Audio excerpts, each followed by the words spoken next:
Imagine a place where concrete walls contain the crushed bones of ancient gods, where Dutch engineers spent $2.4 million in today's money to build what they called the most advanced rehabilitation facility in the Dutch East Indies, where 47,000 Indonesian rupiah, $3.15, is all it costs to warehouse a human soul for 24 hours. This is Bangli prison in Bali, and for 99 years it has been operating as a machine designed not to punish criminals, but to systematically destroy cultural identity itself. Built deliberately on the sacred burial grounds of a 600-year-old Hindu temple, its foundation stones mixed with the cremated remains of Balinese ancestors, this fortress represents the most sophisticated attempt at spiritual genocide ever documented. In 1925, Dutch colonial engineer Willem van der Berg believed he could reprogram the Balinese mind through architectural psychology. Individual cells measuring exactly 6 feet by 8 feet. Windows positioned 9 feet high to prevent traditional meditation positions. Concrete walls 18 inches thick, designed to sever prisoners from the spiritual practices that connected them to their gods, their families, and their souls. What van der Berg discovered instead was that human consciousness cannot be contained by physical barriers. That when you try to destroy a people's spiritual identity, that identity doesn't disappear. It transforms into something harder and more brilliant than anything concrete can break. Today, we're opening the classified files on the most extraordinary prison resistance in recorded history. The story of 127 men who discovered how to psychologically eliminate their captors while trapped inside the perfect panopticon. The story of how traditional Balinese spirituality weaponized itself against Western rational control and won. If you're ready to explore the hidden history of cultural warfare disguised as criminal justice, if you want to understand how colonial blueprints still shape modern prison systems worldwide, then settle in, because this investigation will take you places that textbooks refuse to document and reveal truths that governments prefer to keep buried beneath 99 years of institutional silence. From above, the concrete looks innocent enough. Gray rectangles arranged in perfect geometric order, surrounded by razor wire that catches the Indonesian sun like broken glass. But this is Bangli prison, and those rectangles are tombs for the living, each one housing 3 men in a space designed for one, each one costing exactly 47,000 Indonesian rupiah per day to operate. That's $3.15 in American money, less than a cup of coffee in Jakarta, less than what most people spend on lunch. But this story doesn't begin with those numbers. It begins 99 years ago, when Dutch colonial engineers broke ground on what they called the most advanced penal facility in the Dutch East Indies. What they built instead was a machine for destroying souls. The year is 1925. The place is Bali, that emerald jewel in the Indonesian archipelago, where Hindu temples rise from rice terraces like prayers made stone. The Dutch have controlled these islands for 3 centuries, but Bali remains spiritually unconquered. Its people live in a world where the physical and spiritual exist as one, where every sunrise is a ceremony, every meal an offering, every breath connected to ancestors both dead and living. The Dutch understand none of this. To them, the Balinese are primitive subjects who need civilizing. And when those subjects dare to resist colonial rule, when they organize independence movements and challenge Dutch authority, there must be consequences. Scientific consequences, rational consequences, Western consequences. Enter Willem van der Berg, 34 years old, graduate of Rotterdam Technical University. Believer in progress, in the power of engineering to solve social problems. Van der Berg has studied the writings of Jeremy Bentham, the English philosopher who designed the panopticon, the perfect prison, a circular building with a central watchtower where one guard can observe every prisoner, but prisoners never know if they're being watched. Constant surveillance without constant supervision, the ultimate tool of behavioral control. Van der Berg arrives in Bali in 1924 with blueprints and ambition. He's been tasked with building what colonial authorities call a rehabilitation facility, a place where Balinese resistance fighters can be reformed, re-educated, transformed into compliant colonial subjects, He has 180,000 Dutch guilders to work with. In today's money, that's 2.4 million American dollars. But first, he needs land. Not just any land. The colonial administration has specific requirements. The site must be isolated, far from population centers where prisoners might maintain family connections. It must be easily defensible, difficult for rescue attempts, and it must send a message to the Balinese people about the consequences of resistance. Vanderberg finds his perfect location 15 kilometers outside the town of Bangli, in central Bali. Rolling hills covered in jungle, strategically positioned between mountain passes that independence fighters used to move between villages. Isolated but accessible, remote but connected to transportation routes. There's just one problem. The land isn't empty. Beneath the jungle canopy stand the weathered stones of Puradalam Bangli, a Hindu temple complex dating to the 14th century. For 600 years, this has been sacred ground, a place where the dead are honored, where families bring offerings to ancestors, where the boundary between the physical and spiritual worlds grows thin. To the Dutch, these crumbling stone structures represent everything backward about Balinese culture: superstition, primitive thinking, obstacles to progress that must be cleared away like jungle undergrowth. To the Balinese, Puradalam Bangli is the heart of the local spiritual ecosystem. Destroying it would be like poisoning a river that feeds an entire region. The consequences would flow through generations. Vanderberg doesn't hesitate. His survey reports describe the temple ruins as stone debris requiring removal for foundation work. No mention of religious significance, no consultation with local priests, no consideration of cultural impact. The Dutch colonial administration rubber stamps his site selection, and construction begins. The first workers to arrive are Balinese laborers recruited from nearby villages. They need the money that Dutch construction projects provide, but when they see where they're expected to work, many refuse. The foreman's logs record worker shortages due to superstitious objections to site preparation. Those who agree to work do so reluctantly, performing purification rituals before entering the temple grounds, leaving offerings at the base of ancient statues before loading them onto carts for disposal. The Dutch supervisors dismiss these rituals as time-wasting nonsense, docking pay for delays caused by heathen ceremonies. But strange things begin happening almost immediately. Tools go missing. Equipment breaks for no apparent reason. Workers report hearing temple bells ringing from the empty forest at night, though all the bells have been removed and sold as scrap metal. 3 separate work crews quit within the first month, claiming the site is cursed. Vanderberg documents these incidents in his reports as labor management challenges typical of primitive work environments. He requests Dutch supervisors to replace local foremen, Dutch machinery to replace unreliable local tools. The colonial administration approves these requests, adding 23,000 guilders to the construction budget. As the temple demolition continues, workers uncover what the archaeological surveys somehow missed. The site isn't just home to standing temple structures, it's an ancient burial ground. Centuries of cremated remains, ceremonial artifacts, foundation stones carved with Sanskrit prayers, an entire spiritual archaeology buried beneath 600 years of jungle growth. Vanderberg orders the human remains collected and disposed of as efficiently as possible, scattered in the forest, dumped in local rivers, mixed into the concrete that will form the prison's foundation. To him, these are simply construction obstacles, no different from tree roots or buried rocks. But to the Balinese workers who witness this desecration, something unforgivable is happening. Their ancestors' resting places are being violated. Sacred objects are being treated as garbage. The spiritual geography that connects the living to the dead is being systematically destroyed. Word spreads through the local villages like smoke through dry grass. Families whose ancestors are buried at Puradalam Bangli begin arriving at the construction site, carrying traditional offerings, performing emergency purification ceremonies, trying to salvage what sacred objects they can before the bulldozers arrive. Vanderberg orders these families removed from the construction zone.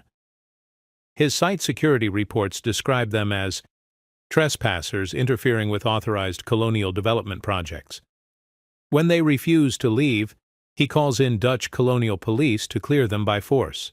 The police arrival triggers the first direct confrontation between colonial authority and Balinese spiritual resistance. Families link arms around the remaining temple structures, placing their bodies between the sacred stones and the demolition equipment. Colonial police respond with clubs and threats of arrest. When the families still refuse to move, the police begin making arrests for disturbing the peace and interfering with colonial development. Among those arrested is I Ketut Sideman, a traditional healer whose family has maintained the Pura Dalem Bangli temple for generations. In his 70s, partially blind, supported by his grandsons as police drag him away. His arrest photograph, preserved in colonial archives, shows a man whose eyes burn with quiet fury, even as his hands shake from age and fear. As police wagons carry away the temple's defenders, the demolition continues. Vanderberg's daily reports record steady progress. Foundation excavation completed ahead of schedule. Concrete delivery on target. Skilled Dutch craftsmen arriving weekly to ensure quality construction standards. But his private correspondence tells a different story. Letters to his wife back in Rotterdam reveal growing unease about the project. "The locals watch us with such hatred," he writes. "I came here to build something beneficial for this society, but they treat me like an enemy. I don't understand their attachment to these old stones." His confusion is genuine. Vanderberg believes completely in the righteousness of his mission. He's not building a place of punishment in his mind, but a facility for rehabilitation. A scientific institution where primitive minds can be reformed through rational methodology. Where superstition can be replaced with civilized thinking. Where dangerous political ideas can be corrected through proper behavioral conditioning. The concrete he's pouring contains more than crushed temple stones. It contains the complete certainty of Western superiority, the absolute faith in European methods, the unshakable belief that Dutch colonialism represents humanity's highest achievement. As the foundation cures and the walls begin rising, Vanderberg refines his architectural vision. Each cell will measure exactly 6 feet by 8 feet. Enough space for a single man to lie down, with 18 inches to spare on each side. The walls will be 18 inches thick, reinforced concrete that blocks sound transmission and prevents any communication between prisoners. Each cell will have one window, 8 inches by 12 inches, positioned 9 feet above the floor, high enough to provide ventilation, but impossible to see through while standing or sitting.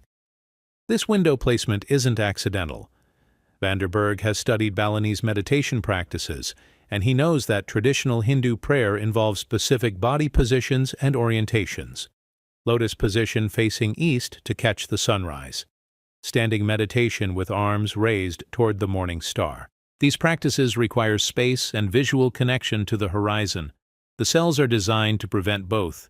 No room for traditional meditation positions, no view of the horizon for spiritual orientation. Even the window size is calculated to block sightlines to the mountains where Balinese Hindus believe their gods reside. Vanderberg documents these specifications in architectural reports as security measures to prevent escape planning and unauthorized communication. No mention of religious suppression or cultural control.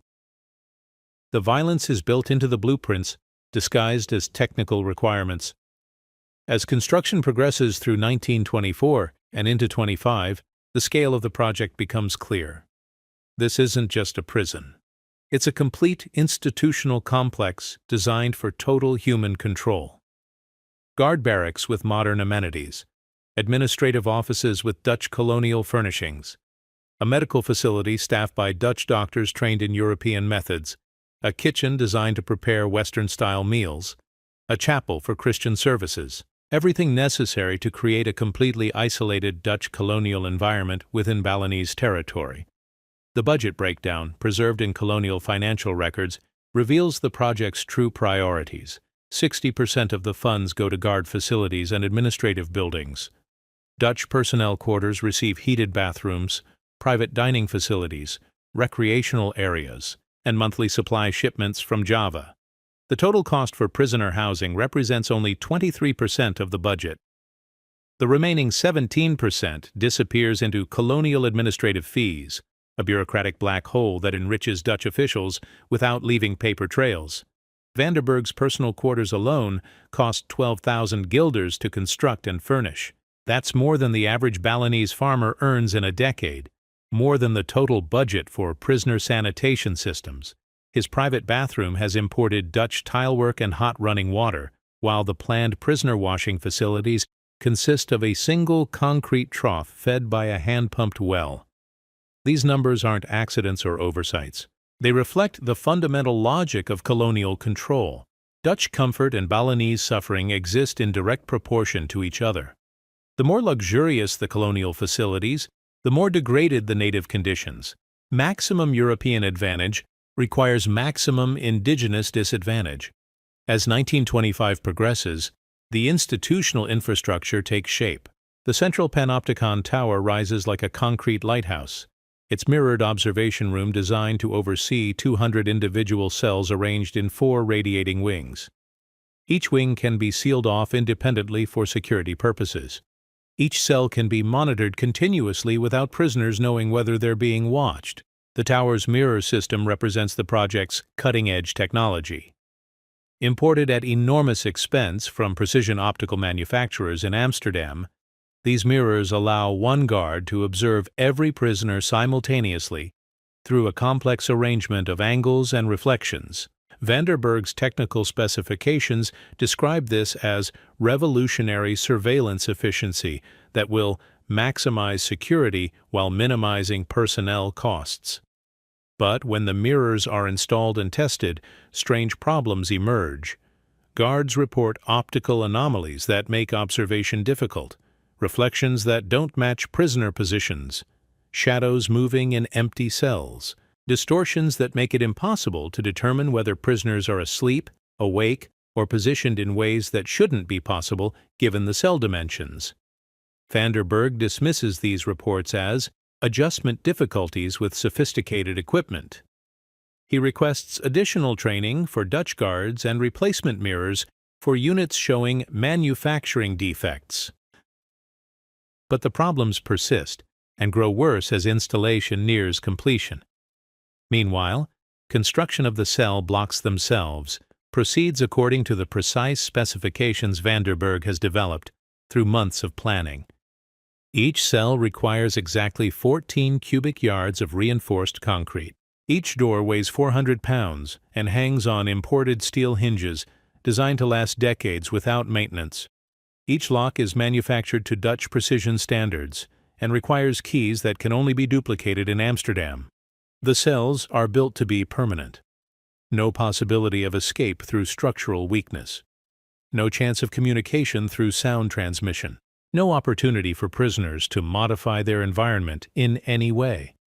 Vanderburg envisions a system where human behavior can be controlled as precisely as a clockwork mechanism.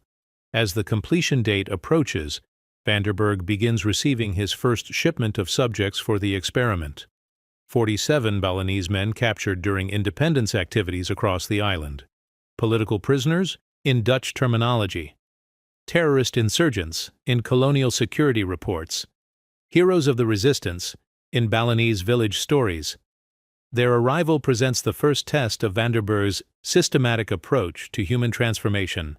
These aren't common criminals driven by personal desperation or moral failure. They are men motivated by political conviction, cultural identity, and spiritual dedication to Balinese independence. They believe their cause is righteous. They accept imprisonment as the price of resistance. They expect to suffer for their beliefs. Vanderburg studies their files with the intensity of a scientist examining laboratory specimens. Ages ranging from 19 to 56. Educational backgrounds from illiterate farmers to university-educated teachers. Religious commitments from casual temple attendants to dedicated spiritual practice. Criminal charges from distributing independence pamphlets to organizing armed resistance cells. What unites them isn't criminal behavior in any conventional sense.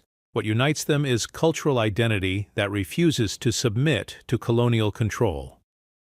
They are men who believe Bali belongs to the Balinese, that Hindu traditions matter more than Dutch laws, that spiritual autonomy justifies political resistance. Van der Burg believes his system can break this unity. Individual cells will prevent mutual support and group identity formation.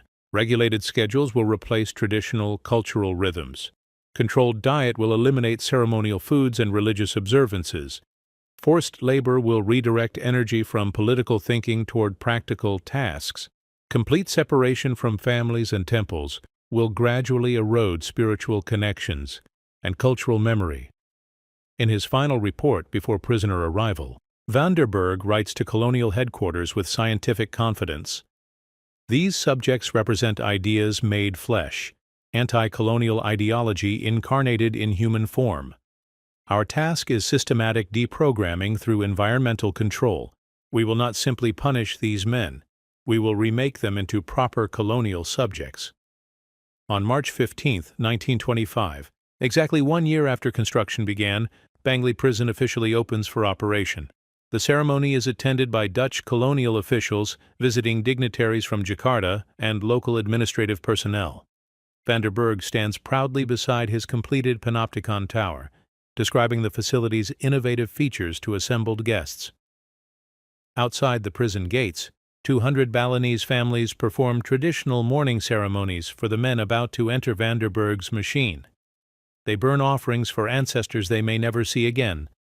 They chant prayers for sons and fathers facing spiritual death in concrete tombs.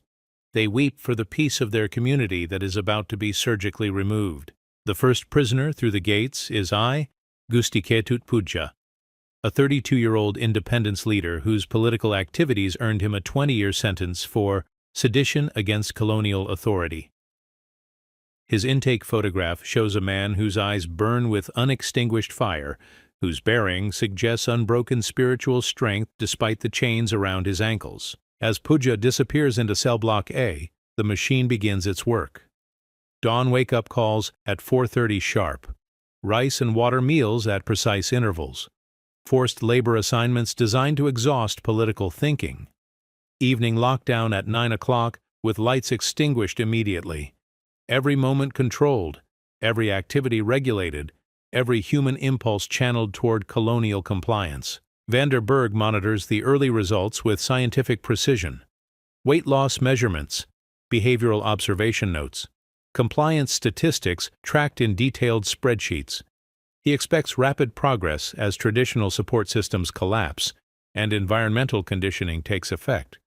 But within the first month, his careful calculations begin producing unexpected results. Rather than breaking down, many prisoners seem to be disappearing into themselves, not collapsing under pressure, but retreating into internal spaces that concrete walls cannot reach, sitting in meditation positions that shouldn't be possible in 6x8 cells, maintaining spiritual practices that no amount of surveillance can detect or prevent.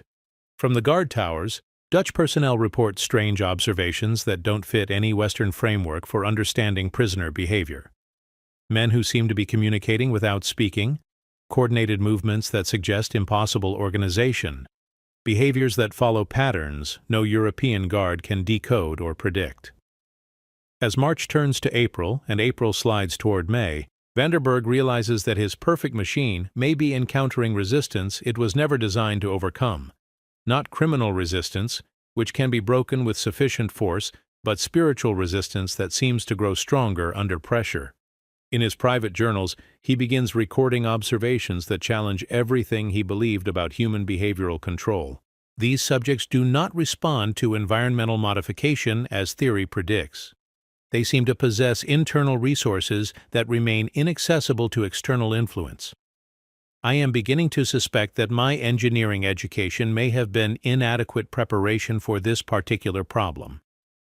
The concrete walls that were supposed to contain dangerous political ideas are instead creating something Van der Burg never anticipated: a laboratory for testing the limits of colonial control against the infinite resilience of the human spirit.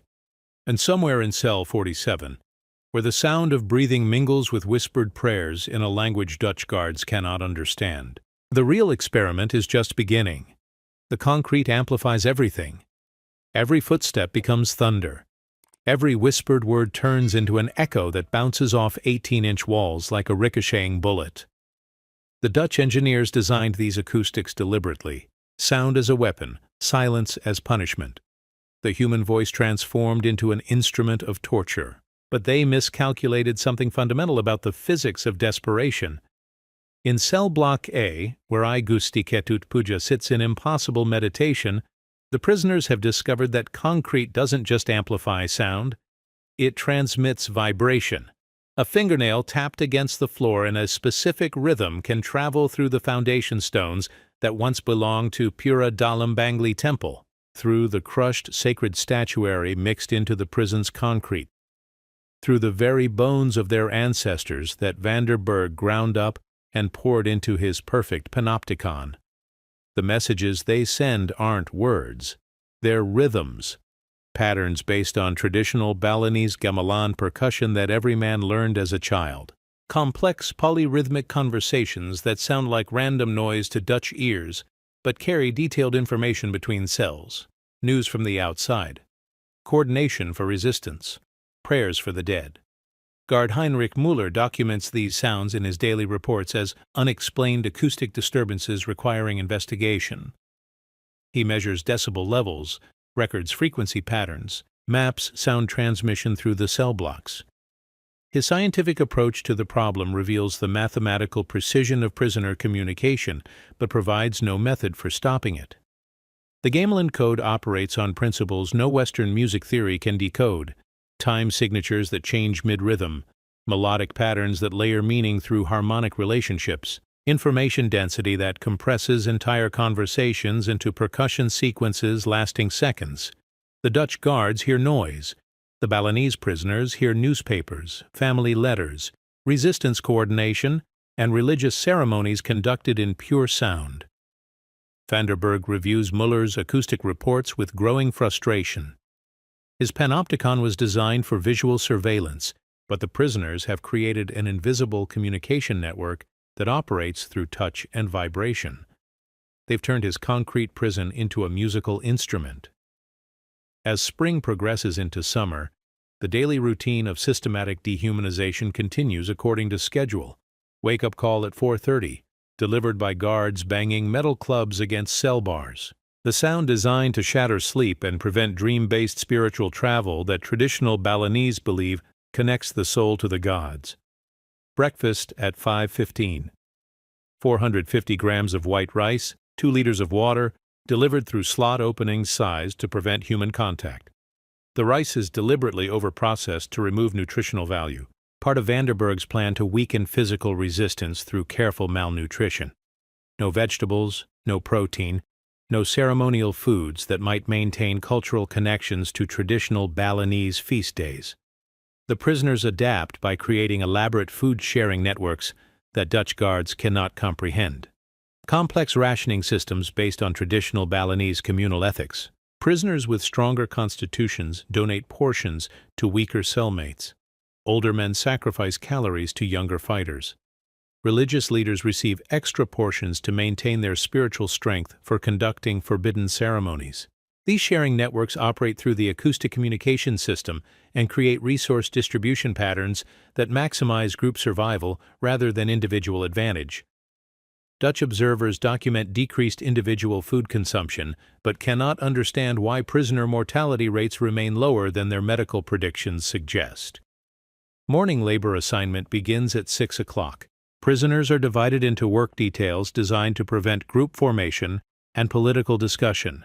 Rock breaking in isolated quarry sites, concrete mixing for ongoing prison expansion, road construction on remote mountain paths that serve no transportation purpose but provide exhausting labor that limits energy for resistance activities. The work assignments rotate daily according to a complex schedule designed to prevent prisoners from developing workplace relationships or learning specialized skills that might facilitate escape attempts. But the Balinese adapt by treating each work detail as an opportunity for spiritual practice. Heavy lifting becomes moving meditation. Repetitive tasks transform into prayer rhythms. Isolation becomes contemplative solitude. Vanderberg observes these adaptations with scientific fascination and growing alarm.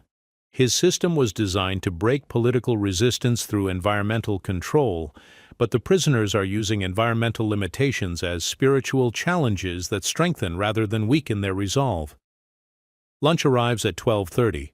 The same white rice, the same water, delivered with the same dehumanizing efficiency. But the prisoners have learned to transform even this degrading routine into community ritual. Silent prayers spoken over the meager portions. Gratitude ceremonies for food that barely sustains life. Symbolic sharing that maintains social bonds despite physical separation. Afternoon labor continues until 6 o'clock, when prisoners return to their cells for evening lockdown. This transition period provides the day's greatest opportunity for communication, as men move through corridors and glimpse each other during cell assignments. Seconds of eye contact that transmit complex information. Hand gestures based on traditional Balinese dance that convey detailed messages. Facial expressions that reference shared cultural knowledge Dutch guards cannot interpret. Evening meal at 7 o'clock repeats the morning routine, but by now the acoustic communication network is fully active. The symphony of tapping, scratching, and breathing that sounds like settling concrete to European ears, but carries detailed conversations between men, separated by 18 inches of reinforced walls. Lights out at 9 o'clock plunges the prison into darkness designed to prevent visual communication and force individual isolation. But darkness amplifies the acoustic network and creates conditions for spiritual practices that require no external light. Traditional meditation techniques adapted to concrete cells. Prayer positions modified for 6 by 8 foot spaces. Mental temple reconstructions that allow spiritual escape from physical confinement. Dutch guards patrol the corridors with flashlights, documenting prisoner positions and recording any suspicious activity in hourly logs. But their reports describe behavior they cannot understand through Western frameworks for analyzing human psychology. Prisoner 47 maintains sitting position for extended periods without apparent discomfort. Multiple subjects demonstrate coordinated breathing patterns during sleep hours. Unexplained synchronization of movement across non-adjacent cells. Acoustic phenomena suggesting organized activity, but no visible coordination mechanism identified. Guard Heinrich Müller's psychological condition begins deteriorating under the pressure of observing behavior that challenges his fundamental assumptions about human nature and prison management. His reports become increasingly detailed and paranoid, documenting phenomena that his supervisors dismiss as tropical stress reactions, typical of European personnel in Indonesian assignments. The prisoners are not breaking down as predicted, Müller writes in confidential medical evaluations. They seem to be developing increased psychological resilience through unknown methodologies. Standard behavioral conditioning techniques produce opposite effects from theoretical expectations. I request transfer to Java assignment at earliest opportunity. Vanderberg denies these transfer requests and increases surveillance intensity, convinced that more detailed observation will reveal the mechanisms of prisoner resistance and provide methods for neutralizing their effectiveness. But increased surveillance only documents more examples of behavior that Dutch psychology cannot explain or control. The economic realities of prison operation become clear through quarterly budget reports that Vanderberg submits to colonial administration in Jakarta. Feeding 200 prisoners costs 12 guilders daily. Guard meals for the same period cost 67 guilders. Medical care for prisoners totals 8 guilders per month. Medical care for Dutch staff requires 143 guilders monthly.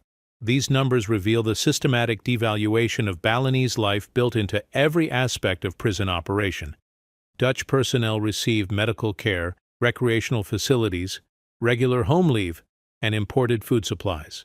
Balinese prisoners receive minimum survival rations, no medical treatment except emergency intervention, and environmental conditions designed to slowly destroy physical and mental health. But the economic calculations include hidden costs that Vanderberg doesn't report to Jakarta. Staff turnover requires constant recruitment and training of replacement guards. Equipment breakdown from unexplained mechanical failures demands ongoing repair expenses.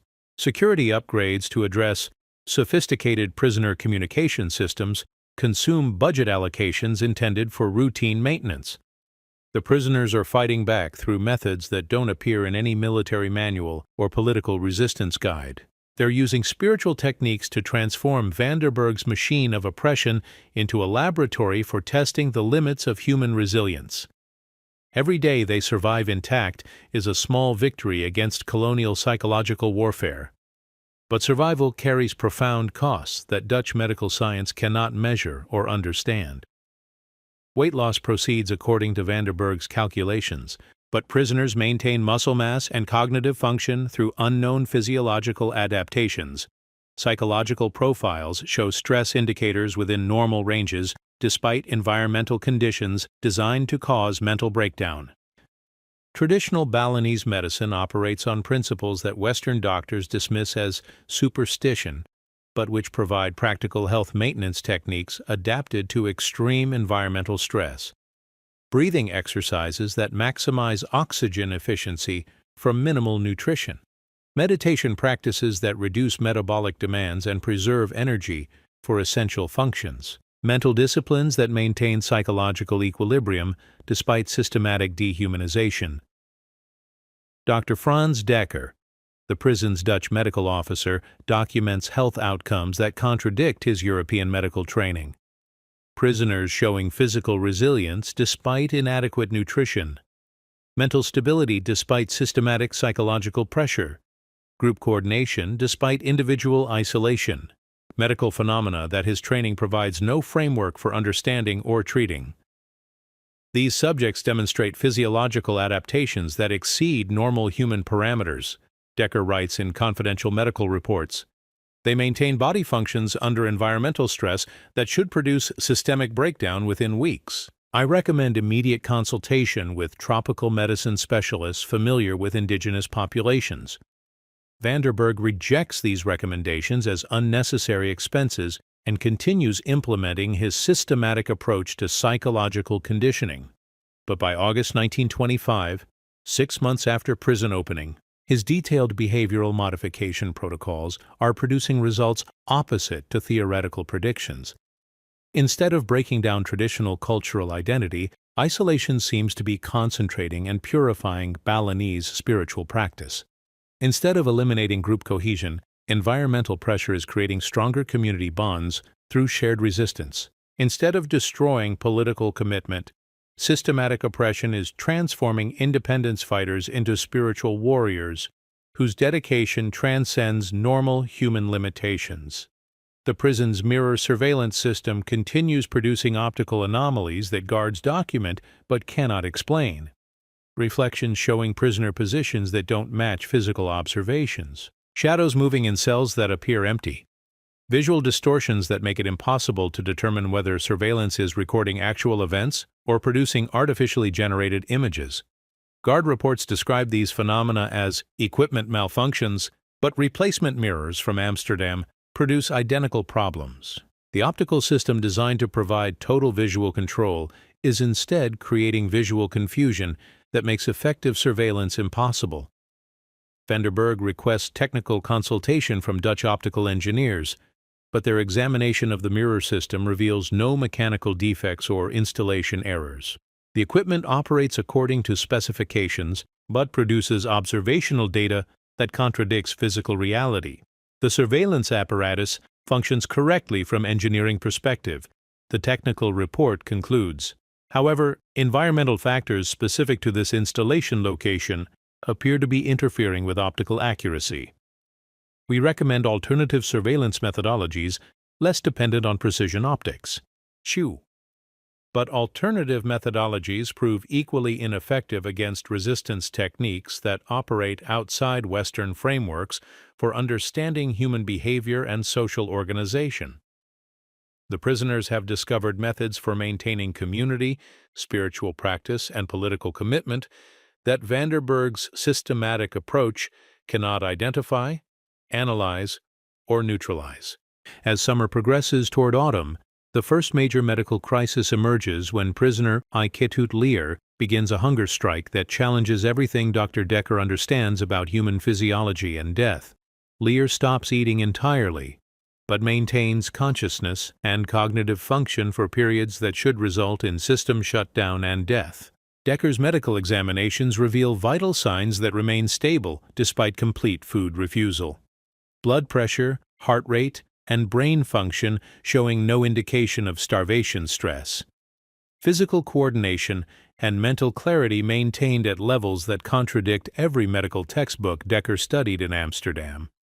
Patient exhibits physiological impossible survival patterns, Decker writes in emergency medical reports. Complete food refusal for 18 days with no indication of systemic breakdown. Standard medical intervention protocols provide no guidance for treating conditions that exceed known human survival parameters. Vanderburg faces his first direct challenge to the scientific principles underlying his entire correctional philosophy. His system was designed to control human behavior through environmental manipulation, but Lear is demonstrating human capacities that environmental control cannot reach or influence. The hunger strike spreads to other prisoners through communication methods that surveillance cannot detect or prevent.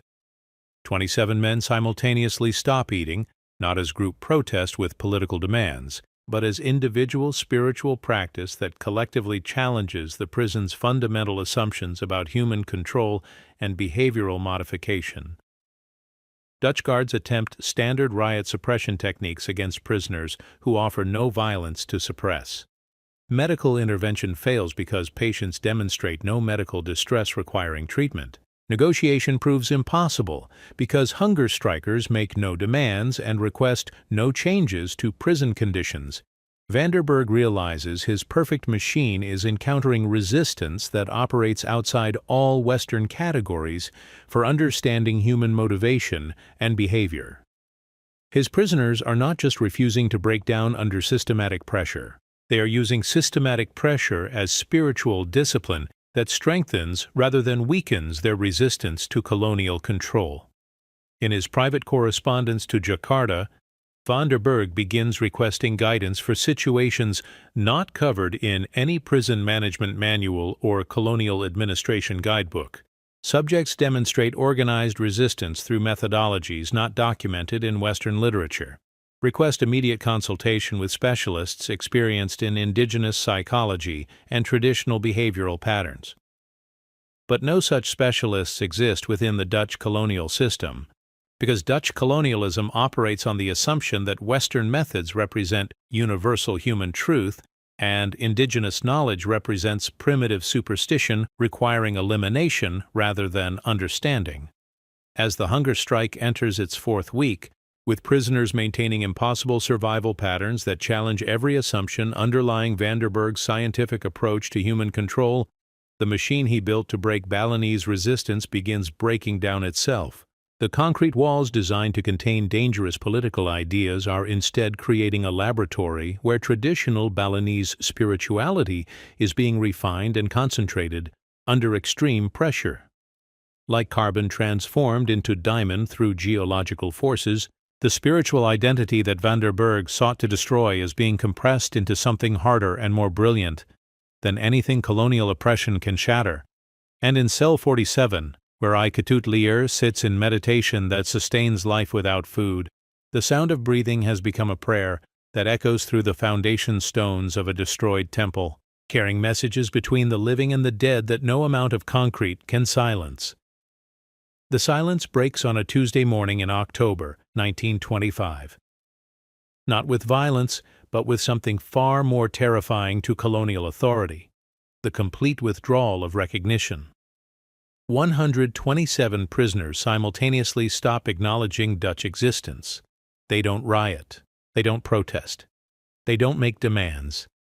They simply cease to register the presence of their captors. Guard Heinrich Müller enters cell block A for morning head count and finds himself invisible. Prisoners sit in meditation positions, eyes open, breathing steady, but their gaze passes through him like he's made of air. When he shouts commands, they don't flinch. When he rattles cell bars with his baton, they don't react. When he shines his flashlight directly into their eyes, they don't blink. Subjects demonstrate coordinated non-response to all stimuli, Mueller writes in his emergency report. Physical presence confirmed through pulse and breathing verification, but psychological presence cannot be detected through standard interaction protocols. Prisoners appear to have entered collective catatonic state of unknown origin and duration. But this isn't catatonia. Dr. Franz Decker's medical examinations reveal prisoners in perfect health with normal brain function, steady vital signs, and coordinated movement patterns that suggest high levels of consciousness and group communication. They're not mentally absent. They've collectively decided that Dutch authority doesn't exist. Van der Burg faces a crisis that his engineering education never prepared him to understand.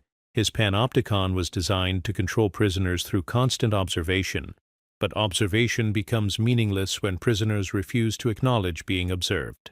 His behavioral modification techniques require subjects who respond to environmental pressure, but these subjects have psychologically removed themselves from the environment entirely. The mass psychological withdrawal spreads through the prison like a spiritual contagion that Dutch medical science cannot diagnose or treat.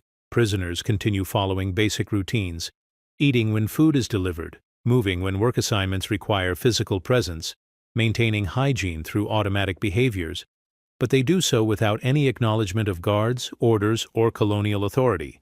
They've created a parallel reality within Van der Burg's concrete fortress, a psychological space where Dutch colonialism simply doesn't exist, where Balinese cultural identity operates according to its own internal logic, where spiritual resistance has achieved complete independence from physical circumstances. Van der Burg's daily reports to Jakarta describe operational breakdowns that threaten the entire colonial prison system. Standard disciplinary measures prove ineffective against subjects who demonstrate no psychological response to external authority. Physical compliance without mental submission creates administrative challenges not addressed in current correctional protocols. The economic costs begin escalating immediately. Guard efficiency drops 70% as personnel struggle to manage prisoners who follow orders without acknowledging the people giving them. Medical expenses increase as Dutch staff develop stress-related illnesses from working in an environment where their authority has been psychologically erased. Security protocols collapse when surveillance becomes meaningless against subjects who have withdrawn from the reality being observed. Colonial Governor Willem de Jonge arrives for emergency inspection and finds himself confronting the limits of European power.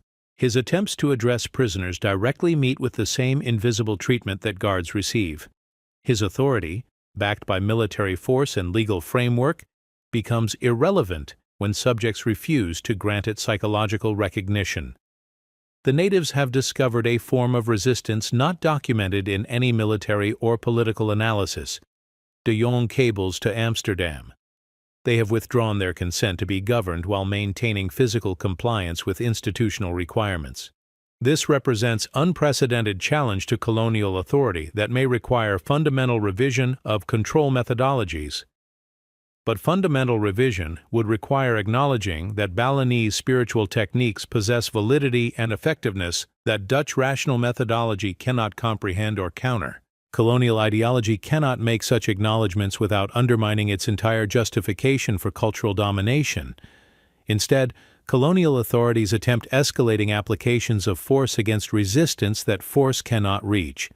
Solitary confinement proves meaningless against prisoners already practicing spiritual isolation. Food reduction fails because subjects have demonstrated ability to survive on minimal nutrition through unknown physiological adaptations. Physical punishment becomes absurd when administered to people who don't acknowledge the existence of their punishers. Dr. Decker's medical reports document phenomena that challenge Western understanding of consciousness, group psychology, and the relationship between mind and body. Subjects maintain coordinated behavioral patterns despite individual isolation. Communication continues through mechanisms not detectable by available observation methods. Collective decision-making occurs without visible consultation or leadership hierarchy. The prisoners have created a functioning society within Van der Burg's machine of isolation, not through overcoming the environmental limitations, but through spiritual techniques that render environmental limitations irrelevant. They exist simultaneously in two realities: the physical reality of concrete cells and controlled routines, and a psychological reality where Balinese cultural identity operates with complete autonomy. Traditional Balinese concepts of consciousness include states of awareness that Western psychology has no vocabulary to describe, collective meditation that enables group decision-making without verbal communication, spiritual practices that maintain community identity despite physical separation, mental disciplines that preserve cultural knowledge and religious observance under conditions designed to eliminate both. Vanderberg studies these phenomena with the desperation of a scientist whose fundamental theories are being demolished by experimental results. His architectural psychology assumed that environmental control produces behavioral control, but his subjects have demonstrated psychological independence from environmental influence.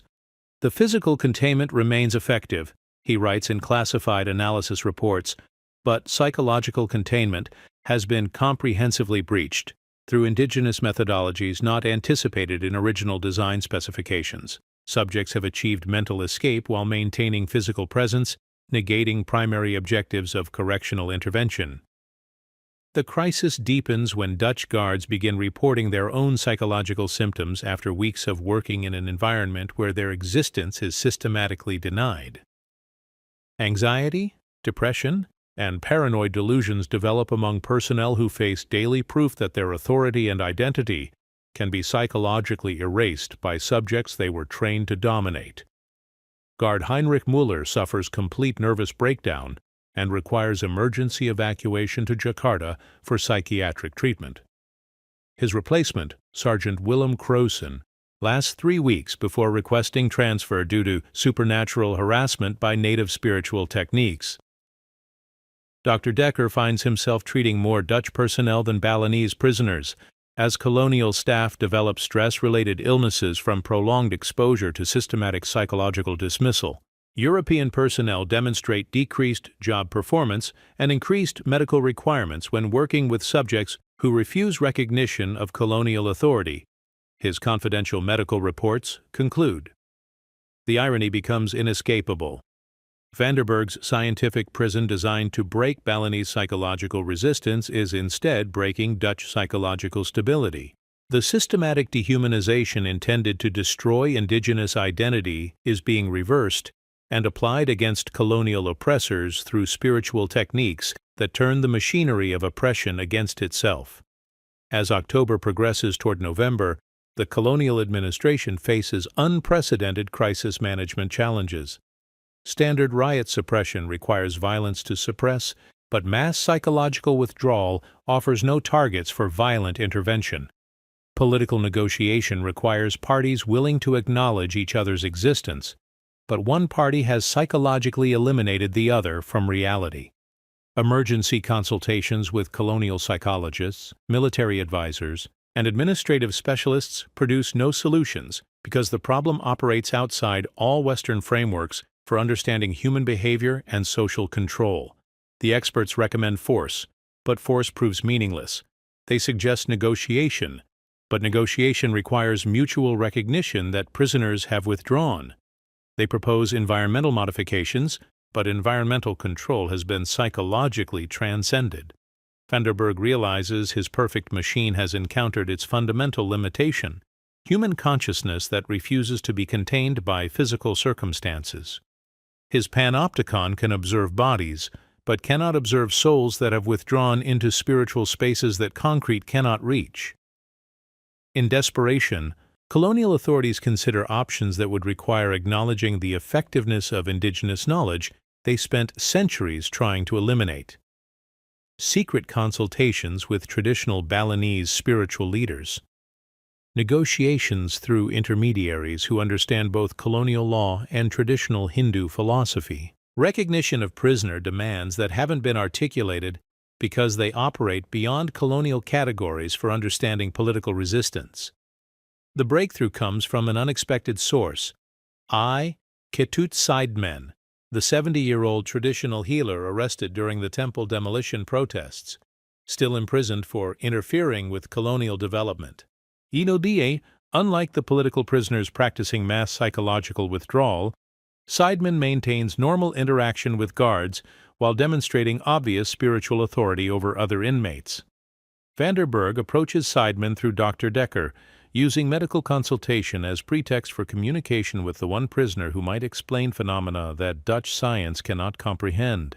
The conversation that follows challenges everything Vanderberg believes about human nature, social control, and the relationship between spiritual identity and political resistance. Your concrete contains the bones of our ancestors, Seidman explains through translation. Your surveillance watches bodies but cannot see souls. Your punishment attacks flesh but cannot touch spirits. You have built a prison for the physical world, but we live in multiple worlds simultaneously. In the spiritual world, we are already free. This explanation provides Vanderberg with his first glimpse into the logic underlying prisoner resistance, but also reveals the complete inadequacy of Western methodology for addressing challenges that operate through spiritual rather than political frameworks.